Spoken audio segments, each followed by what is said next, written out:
Chapter 3. What the method accomplishes. Nobody will have come with us thus far who is not interested in ideas, and in developing his own intellectual we believe there is a goodly number of such persons who would feel well served could they find stimulation and guidance in these matters. Lacking these, they have fallen into the habit of accepting cheap substitutes.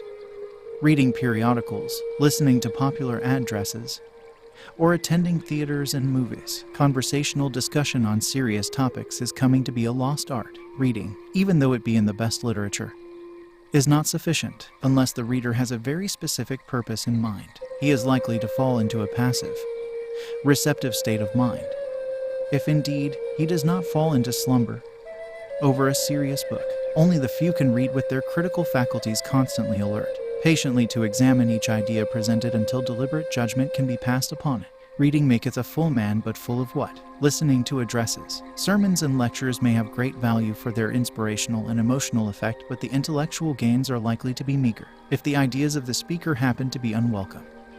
Any wholesome criticism too often takes the form of a blind hostile emotion under the contagion of mob spirit. Propaganda thrives in that atmosphere. By these means, which ought to contribute to the intellectual life, is man often betrayed and beguiled into a counterfeit of it. Instead of being intelligent, men are opinionated or muddled. Instead of clearly reasoned judgments, men have prejudices and dogmas. Picked up promiscuously or caught like the measles, most lives are muddled, lacking even so much moral definition, even so much consistency as is necessary for us to call them either good or bad, planless, indeterminate lives. H. G. Wells. The effect of muddled state of mind is to stunt mental growth and deprive men of the joy of vigorous, athletic mental competency, of independent and free pursuit of the truth and reality. Ye shall know the truth, and the truth shall make you free. How shall a man achieve this blessed state of freedom? The world in which he lives is almost unanimously against him, and the pressure upon him to conform, to subordinate his own ideas and beliefs to the authority momentarily in power will discourage him. Even in educational institutions he will frequently find that, instead of emancipation for his intelligence, he gets merely training and drilling in most of the relations of life. As a member of the Democratic Party, of the Catholic Church, of the Y.M.C.A., of the Ku Klux Klan, of the Minutemen of the Constitution, as an employee of Illinois Steel Corporation, as a member of a labor union or chamber of commerce, he is not encouraged to think independently and certainly not to give expression to ideas at variance with those of the group.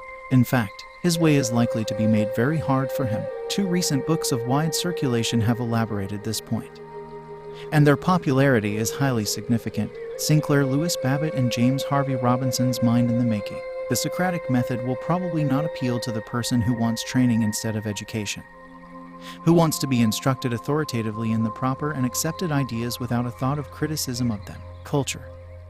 That is to say, a critical familiarity with the best that has been expressed in any subject, is still a large part of education, but yet subordinate to the main purpose, i.e., the development of independent intelligence, the direct communication of the mind with reality, not dependent upon intercession of a priestly authority. Freedom from authority can be attained only by consenting to the severest discipline. Self-discipline. The method absolutely depends upon this. Without self-discipline, it is futile and impracticable. The method provides guidance and, in most cases, stimulation. The rest must be provided by the patron, obviously. Therefore, it is not for everybody. Perhaps it is only for the few independent spirits. If we have written and disparaged 7 men of existing institutions and methods, here is the place to remind ourselves that they may be the only practical means of serving human nature as it is. It may be better to tell people what to think rather than hopelessly to attempt to leave them to think for themselves. We are told, however, that the democratic principle must stand or fall on the ability of the people to acquire intelligence, at least enough to distinguish truth from error, with his characteristic spirit of fairness. Samuel Butler, author of The Way of All Flesh, has written on this topic. Mankind has ever been ready to discuss matters in the inverse ratio of their importance, so that the more closely a question is felt to touch the hearts of all of us, the more incumbent it is considered upon prudent people to profess that it does not exist, to frown it down, to tell it to hold its tongue, to maintain that it has long been finally settled, so that there is now no question concerning it. So far, indeed, has this been carried through all time past that the actions which are most important to us, such as our passage through the embryonic stages, the circulation of our blood, our respiration, etc., have long been formulated beyond all power of reopening question concerning them. The mere fact or manner of their being done at all being ranked among the great discoveries of recent ages. Yet the analogy of past settlements would lead us to suppose that so much unanimity was not arrived at all at once, but rather that it must have been preceded by much smoldering discontent, which again was followed by open warfare, and that even after a settlement had been ostensibly arrived at, there was still much secret want of conviction on the part of many for several generations. There are many who see nothing in this tendency of our nature but occasion for sarcasm.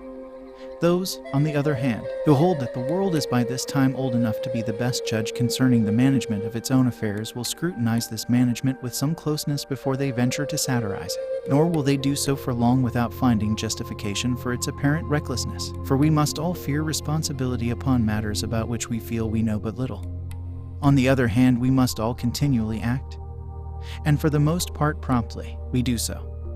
Therefore, with greater security when we can persuade both ourselves and others that a matter is already pigeonholed than if we feel that we must use our own judgment for the collection, interpretation, and arrangement of the papers which deal with it. Moreover, our action is thus made to appear as if it received collective sanction, and by appearing it receives it. Almost any settlement, again, is felt to be better than none, and the more nearly a matter comes home to everyone, the more important it is that it should be treated as a sleeping dog and be let to lie. For if one person begins to open his mouth, fatal developments may arise in the babel that will follow. God the known and God the unknown.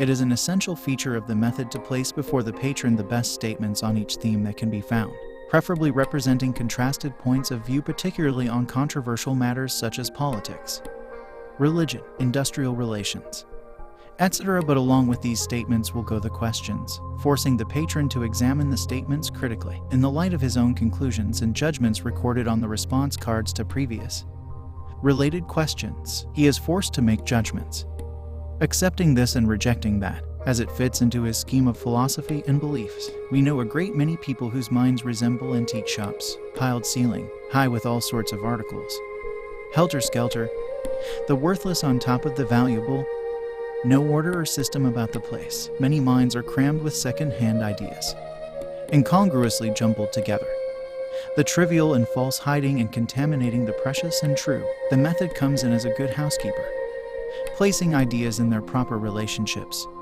discarding the worthless, making available the useful, in short, organizing the mind for effective service. Mental house cleaning need not partake of the unpleasantness of domestic spring cleaning. We often wonder how other people can be so intensely interested in and get so much pleasure out of football, collecting books, Wagnerian operas, experimenting with machines, managing a business, and 1,000 other activities which are probably a bore to us. The answer is that they know something about these things and understand them. Their minds are quickly stimulated and respond to anything related to these matters. Why should we not create an interest and pleasure in subjects useful to us by cultivating an understanding of them? This method presumes to do this very thing. A person cannot be expected to love books until he has acquired facility in reading.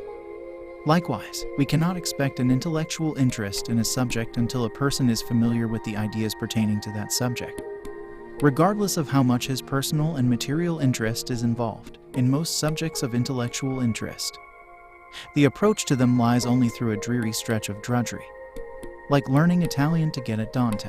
Hence, the great majority of people never get through to the happy land on the other side of the drudgery. This method aims to shorten and make brighter and more interesting the approaches to worthwhile subjects so that the profits and delights of them may become accessible to every man. But amongst the multitude of competing interests of life, how may one choose wisely in investing his time and energy in so speculative a venture as an intellectual interest, the profits and delights being uncertain and deferred? Personally, I have a great pleasure in Wagnerian opera, but not a great deal for other forms. Not being a musician, this is no doubt passing strange. The explanation lies in the fact that I am extremely fond of the writings of George Bernard Shaw and have given many of my years, professionally, to economics. The explanation is as clear as mud unless you happen to know that Shaw wrote a book entitled The Perfect Wagnerite, in which he unfolded the economic allegory concealed in The Ring of the Nibelungen. The 4 operas of The Ring are economics set to music. The drama represents allegorically the conflict of anarchism and Bolshevism against the system of property and capitalism.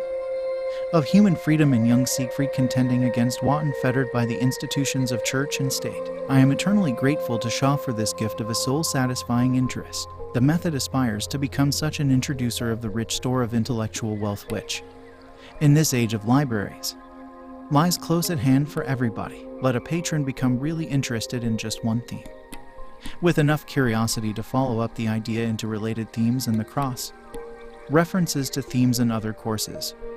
The chances are that his appetite will grow by feeding, will be merely whetted by the samples of good literature set before him, and he will presently find himself relishing books, the very titles of which would formerly have frightened him away. It is just as unreasonable to expect people generally to discover and appreciate good literature without guidance. Tactful guidance which leads gently along the paths of whatever real interest the patron may already possess, as it would be to expect me to delight in Wagner's Ring by merely listening to it before I had been led to understand it. Everybody must, in some form or other, be interested in knowing about the relation of righteousness and happiness and what religion really is. Give them a copy of Matthew Arnold's Literature and Dogma and they would probably never read it. Let them, however, get into an argument about miracles or about the relation of religion and business, and then give them a page or two of Arnold which illuminates these themes, and I am much mistaken if they be not found presently with their noses in literature and dogma. Truth may be defined to be an apprehension of the relations of things as they actually exist. Carpenter. Intelligence consists not so much in familiarity with good ideas as it does in the relationship in which these ideas are held in the mind. Organize your mind.